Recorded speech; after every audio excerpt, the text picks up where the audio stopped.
Hello, welcome to the Kitchen Spy. My name is Kate and here's another recipe video, and this time it's for my version of Bolognese sauce.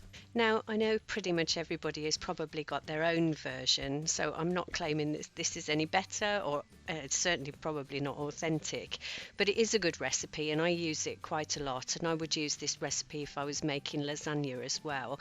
And one of my subscribers did actually say that even the most basic recipes are worth doing, because actually there might be someone on here who wants to learn how to make something fairly basic and doesn't know how to. I kind of assume everybody cooks and everybody knows how to cook because I do it and I love it, but I guess not everybody does. Anyway, I hope this video finds you all safe and well, and we'll just crack on now and have a look at the ingredients and how I make this Bolognese sauce. So here's the ingredients, and there are quite a few of them, but they're all fairly basic.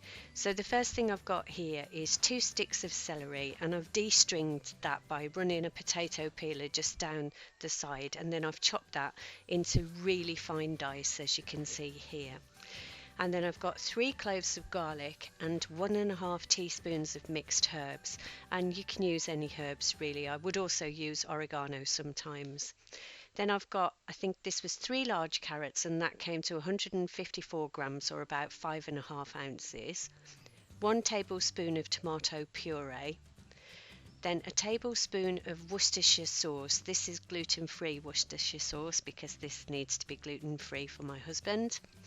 And then I've got a tin of tomatoes, and these are my favourite tomatoes. They're from Aldi. They're quite cheap, but they're really good. I've missed these tomatoes because I've not been going to Aldi, so I shall look forward to when I feel safe enough to go again. And then I've got a really large onion here, which came in at 167 grams or about 6 ounces, and then 500 grams of 5% fat beef. You can use whatever you want, but I'm obviously looking at the calories. And then I've got beef stock here, about half a pint, which is made up with these rich beef stock pots. These are different actually to the normal beef stock pots. They're much darker and they have in my opinion anyway, a much stronger taste. And then I'm also going to be using a red wine stock pot for this. And if you haven't got these, you can use obviously just a glass of red wine, a small glass of red wine. And if you haven't got that or don't want to use alcohol, a splash of balsamic vinegar will give a similar kind of flavour profile. And then of course we've got salt and pepper. So there you go, there's all of the ingredients, and now we'll have a look at how to put it all together.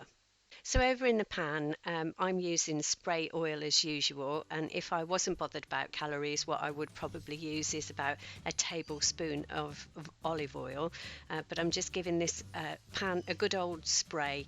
And you need a fairly hefty pan for this because this is going to be cooking for a fair amount of time.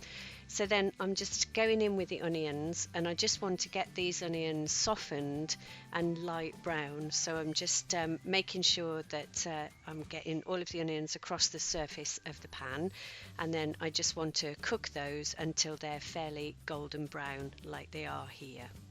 And once they are at that stage, then we can start to add the other ingredients. So I'm going to start with the carrots. Now, I usually put mushrooms in my Bolognese sauce, but I hadn't got any, so I couldn't use them.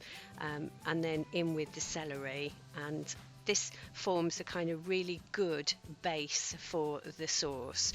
All these lovely vegetables all mixed together with the oil, and it just gives a really good texture to the finished sauce, but also gets like so hidden vegetables in there. So if you've got kids perhaps who don't like vegetables, this might be a good way of getting vegetables into their diet.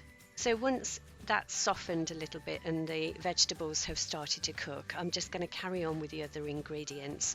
So I've got the garlic here, which I have crushed. So I had 3 large cloves of garlic because we love garlic in this house, but you can use as much as you want to or leave it out if you want to, but I think you should have garlic in. I'd put garlic in everything, particularly anything that's going to have a sauce with it.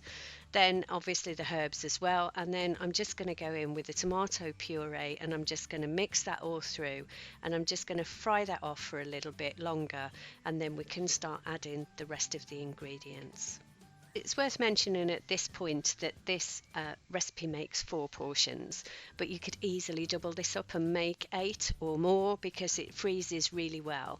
So what I do is I freeze it in either individual portions or portions for 2 people because we are a family of 2, but obviously you could do that to suit your own family.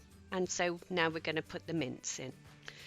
So once the mince is in, just make sure that you break it up well, and what we need to do is just get the mince all browned off and mixed in with the rest of the vegetables.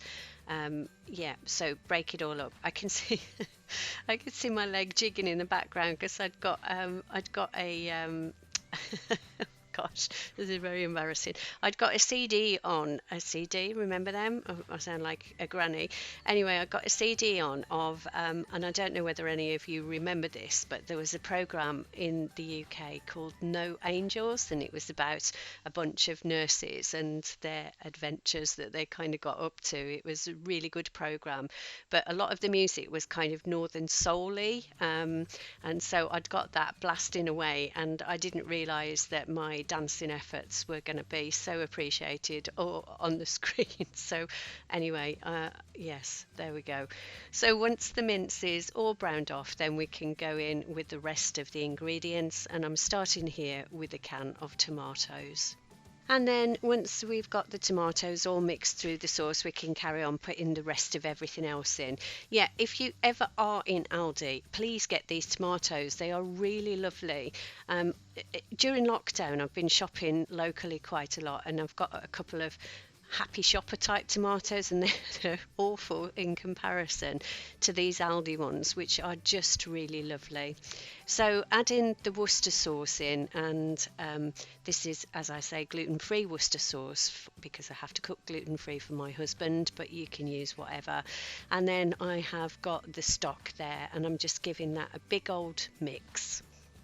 I was going to be adding mushrooms to my sauce, then I would add them at this stage. I would have just sliced them not too thinly because they shrink quite a lot, but I would add them at this stage to the sauce. And then what I'm just going to do is add the salt and pepper now, so just season it. I like to add a fair amount of pepper because I just like the piquancy that it gives to the sauce. It just gives that little bit of heat, so I add quite a lot of pepper to my bolognese sauce, but you don't have to, obviously. And then I just also add a small amount of salt as well, and if you need a low sodium diet or you're just trying to exclude salt from your diet, you can miss that out of the recipe. The stock is already quite salty, but I really do like a lot of salt, and probably too much actually. And then we just want to make sure that everything in the pan is just below the liquid line, so that when we are bubbling it away, that it will get cooked properly. So we just need to make sure that, and then we pop the lid on and we leave that to cook. And I would cook that for at least an hour and possibly more. The longer you can leave it to cook, the better. So yeah, I just want to show you one of my favourite pieces of kitchen equipment here, which is this kind of little, well, I'm not sure what it is, a pan holder or Muppet puppet or something. Sorry, I think I'm a bit hysterical today for some reason. My friend bought it me years and years ago, and I use it every single day, and you can pop it in the dishwasher and it gets clean, and it's just really, really good for getting small things out of the oven or for taking hot lids off, just like this. So if you see that, I would definitely buy one of those. I'm not sponsored by them, obviously. And then so I've taken the lid off. I'm just looking, and what I do is trail a spoon through. I'm just wafting the steam away there. I trail a spoon through, and if the sauce doesn't immediately rush back into the gap, then I think that's cooked. So there's debate, I think, about whether you should put the pasta in the sauce or the sauce in the pasta. But the way I do it, if I'm freezing half of it, is I take half of the sauce out and then put that into tubs ready for the freezer. And then I just put the cooked pasta into the sauce and mix it through. So here it is all served up. So actually this is a huge portion. I really love this meal, so I always like to go big when I have it. So I've got 100 grams dried weight of pasta there. This is gluten-free pasta. And so the entire meal there is 642 calories, which if you see my recipes and meals of the week, you know that that's a lot for me to eat in a meal. But I absolutely love it, so I'm not gonna stop myself eating that. But the actual bolognese sauce itself is only 229 calories per portion. So if you can control yourself with pasta better than I can, you can actually make this a really low calorie meal. So I've just sprinkled some grana padano cheese on, or you can use parmesan or any cheese you've got.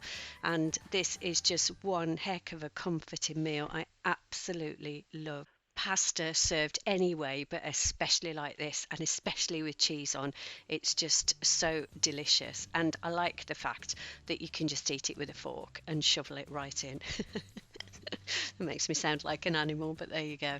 Anyway, so there's the recipe. I hope you enjoyed it. If you've lasted this long, thanks very much for watching.